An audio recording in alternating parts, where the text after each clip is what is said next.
Jangan lupa like, comment, and subscribe. And subscribe. And subscribe. And subscribe. Assalamualaikum warahmatullahi wabarakatuh. Jadi kali ini kelompok kami akan menjelaskan tentang perlawanan terhadap pemerintah Hindia Belanda. Sebelum masuk ke penjelasannya, kami akan memperkenalkan kelompok kami terlebih dahulu.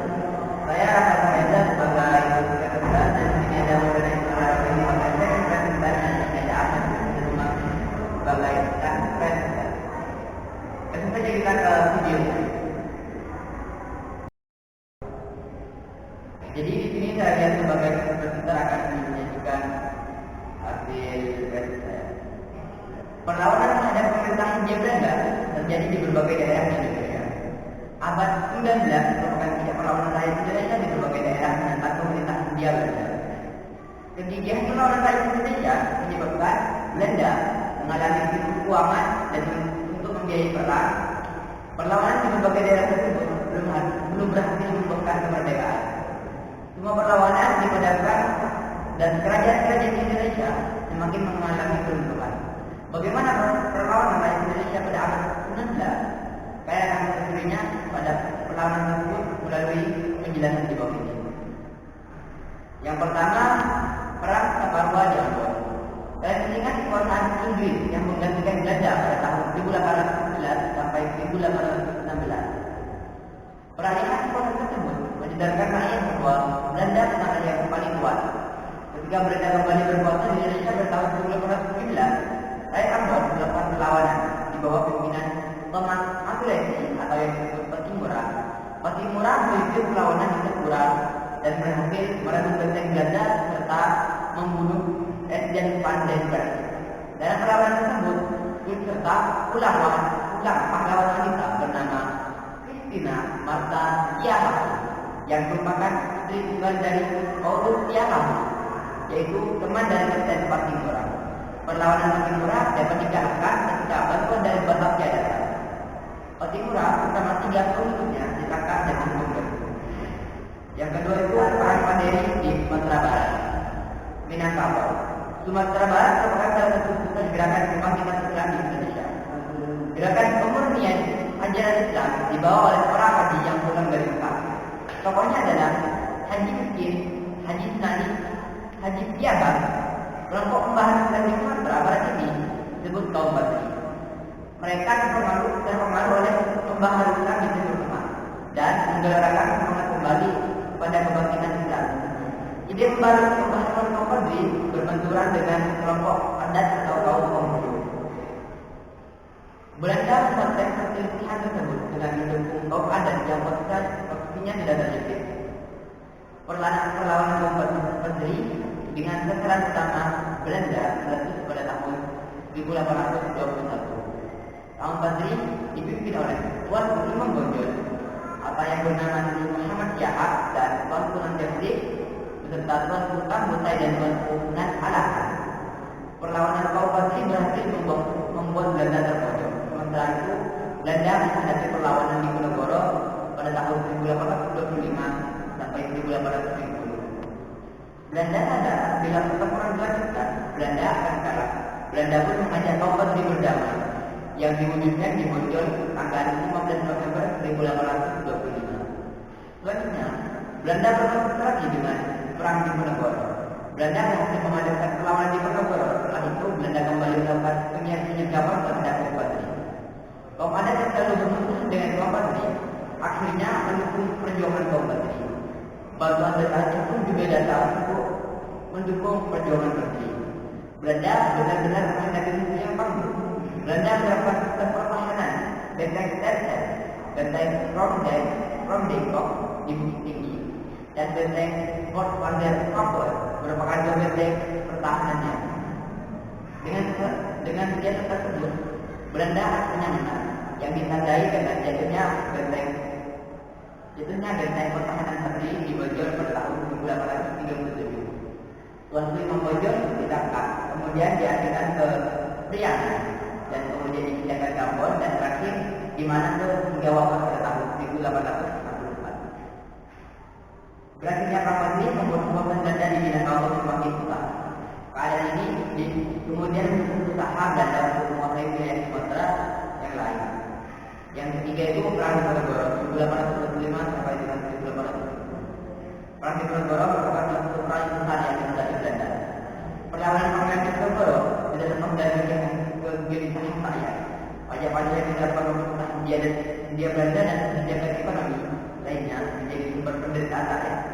Yang terkadang dalam perang Diponegoro adalah salah satu yang politik.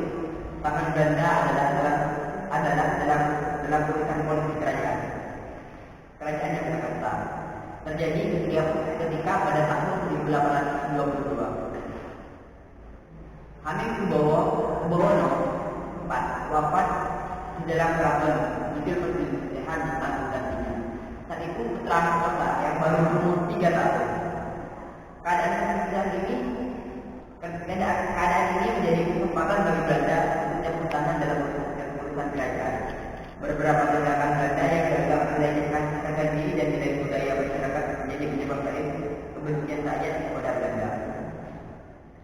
Berbagai kegelisahan dan penderitaan yang lama berlangsung dipicu oleh beberapa peristiwa yang membuat rakyat marah. Sebagai contoh, akan membangun jalan baru pada bulan Mei 1825. Belanda dan Rojo memasang patok-patok pada tanah leluhur Diponegoro.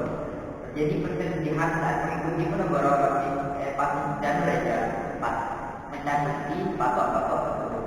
Belanda segera menendang untuk menangkap Pangeran Diponegoro. Perang tidak dapat dihindarkan. Pada tanggal 20 Juli 1825, Tegal Rojo yang menjadi pengikut Diponegoro direbut dan dibakar Belanda. Diponegoro meninggalkan kota dan menuju strategi di luar kota Yogyakarta. Orang Jawa memandangkan 1825 sampai dengan 1830 untuk mengusir Belanda. Perang tersebut menular sampai Jawa Tengah dan Jawa Timur. Belanda berusaha membujuk para pejuang untuk menerapkan Hamengkubuwono II dari tengah wilayahnya Japon. Namun akan gagal mengadakan perlawanan.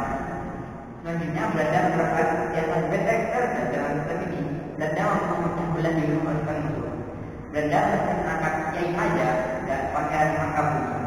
Belanda kemudian juga berhasil meyakinkan Pangeran Sultan Prawiryo Dirjo untuk membuat perjanjian perdamaian pada bulan Maret 1830. Diponegoro bersedia mengadakan perundingan dengan Belanda di Magelang, Jawa Tengah. Perundingan tersebut hanya sebagai jalan tipu pemerintahan karena ternyata Diponegoro diasingkan di Manado kemudian di Makassar hingga wafat pada tahun 1855. Setelah berakhirnya perang kedua atau perang Diponegoro, tidak ada perlawanan yang besar di Jawa. Oke, penjelasan selanjutnya akan dijelaskan oleh Maulana Ismail Arabi sebagai jalan presiden. Assalamualaikum warahmatullahi wabarakatuh. Saya akan menerangkan yang kedua, perang Aceh. Pohon Bondan di depan Aceh Pedro Banda Aceh. Karena kenapa pohon tersebut disebut pohon Bondan? Penanaman pohon Bondan ada hubungannya dengan perjuangan rakyat Aceh dalam menentang kolonialisme Belanda. Rantas tahun 1871 menyebut Belanda menyerahkan Sri Lanka kepada Inggris dan Belanda mendapat hak atas Aceh. Berdasarkan data tersebut, Belanda mempunyai alasan untuk menyerang karena Aceh saat itu Aceh masih merupakan negara merdeka Belanda. Belanda juga membakar Masjid Baitur Rahman yang menjadi benteng Aceh pada tahun 5 April 1873. Semangat jihad atau perang membela agama Islam menggerakan perlawanan rakyat Aceh. Jenderal Baghdad dari saat perang menjabat Masjid Baitur Rahman Banda Aceh. Baghdad meninggal dekat dengan pohon yang sekarang diberi nama pohon Baghdad. Jasa konsentrasi terpintar dengan kita perlawanan dalam benteng besar oleh Belanda tidak berhasil. Belanda semakin terdesak oleh semakin besar dan keuangan terus berkurang. Belanda sama sekali tidak mampu menghadapi secara fisik rakyat Aceh. Menyadari hal tersebut, Belanda mengutus Sir Ernest Cornwallis yang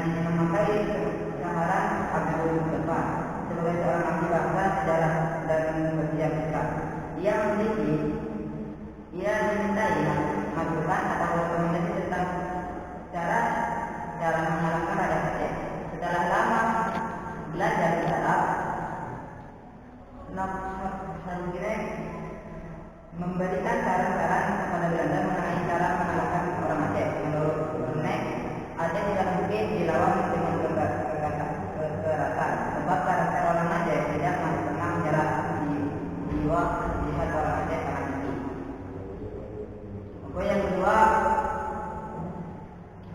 perlawanan Singa Maharaja Sumatera Utara. Perlawanan terhadap Belanda di Sumatera Utara dilakukan oleh Singa Maharaja. Perlawanan ini dinamakan juga Perang Mata, berlangsung 29 tahun. Pertempuran diawali dari Bahar Batu yang menjadi pusat pertahanan Aceh, pertahanan Belanda tahun 1877. Untuk menghadapi Perang Mata, Belanda menarik pasukan dari Aceh. Pasukan Singa Maharaja dapat dikalahkan setelah Kapten Eropa berhasil mengepung benteng terakhir Singa Maharaja di Akbar. Kedua putra beliau, Pakuan Nagari dan Pakuan Manggi, ikut gugur sehingga seluruh dapat menguasai Belanda. Cukup sekian presentasi dari saya. Presentasi yang ketiga akan dijelaskan oleh Ahmad Yusuf Saida. Perang Banjar berawal ketika Belanda campur tangan dalam urusan pergantian raja di kerajaan Banjarmasin. Belanda memberikan dukungan kepada Pangeran Samudjila yang tidak disukai rakyat. Perlawanan dilakukan oleh Prabu Anam dan Pangeran Hidayat pada tahun 1859. Pangeran Antasari memimpin perlawanan setelah Prabu Anam ditangkap Belanda pasukan Pangeran Antasari dapat ditinggal pada tahun 1862. Pangeran Hidayat menyerah dan berakhirlah perlawanan Banjar dengan selesai. Perlawanan benar-benar dapat dipadamkan pada tahun 1905. Perang Jaga Raga Bali. Perang Jaga Raga berawal ketika Belanda dan kerajaan di Bali bersengketa tentang hak lawan kurang. Hak lawan kurang menyatakan bahwa setiap kapal yang kandas di perairan Bali menjadi hak penguasa di daerah tersebut. Pemerintah Belanda memprotes Raja Bulang yang minta dua kapal yang Belanda. Raja Bulang tidak menerima usulan Belanda untuk mengembalikan kedua kapalnya.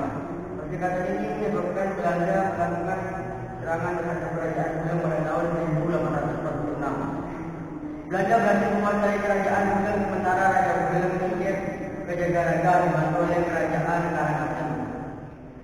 Setelah berhasil merebut bandar Jagaraga, Belanda melanjutkan institusi militer tahun 1849 di kerajaan Bali, yaitu Gianyar dan menjadi sasaran Belanda pada tahun 1906. Seluruh kerajaan di Bali pada jatuh ke pihak Belanda setelah rakyat melakukan perang habis-habisan sampai mati yang dikenal dengan perang Hutan Jagaraga. Jadi, barusan adalah penjelasan kita tentang perlawanan terhadap pemerintah Hindia Belanda. Mungkin cukup sekian yang bisa kami jelaskan. Kurang lebihnya mohon maaf. Wassalamualaikum warahmatullahi wabarakatuh.